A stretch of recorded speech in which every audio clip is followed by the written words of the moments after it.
নমস্কার, আপনারা সবাই কেমন আছেন? আমি আবার চলে এসেছি আমাদের ছাদের বাগানের আরেকটি ভিডিও নিয়ে আপনাদের কাছে। চলুন আমি আপনাদেরকে একটা যে পাতাবাহারি গাছ দেখায়।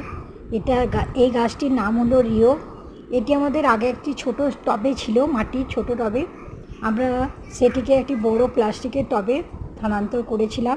তার ভিডিও আমি আপনাদেরকে আগে দিয়েছি। আপনারা চাইলে আমাদের ইউটিউবে রয়েছে, আপনারা দেখে নিতে পারবেন। আর এই গাছের পাতাগুলি দেখুন, খুব সুন্দর হয়েছে। আর পুরো গাছটি যেন মনে হচ্ছে যেন একটা ফুলদানির ওপরে বসানো রয়েছে। খুব ভালো লাগছে। আমি বললাম একটু ভিডিও করে আপনাদেরকে দেখায় এই পাতাবাহারি গাছটি। আর আমাদের ছাদের বাগানের ভিডিওগুলো আপনারা বেশি বেশি করে দেখুন, শেয়ার, লাইক, কমেন্ট করে দেবেন। আর যারা নতুন তারা কিন্তু চ্যানেলটিকে সাবস্ক্রাইব করে দেবে। এটা আপনাদের কাছে আমার বিশেষভাবে অনুরোধ। আর বাবা ভোলে মহেশ্বরের আশীর্বাদে আপনারা সবাই ভালো থাকুন, সুস্থ থাকুন।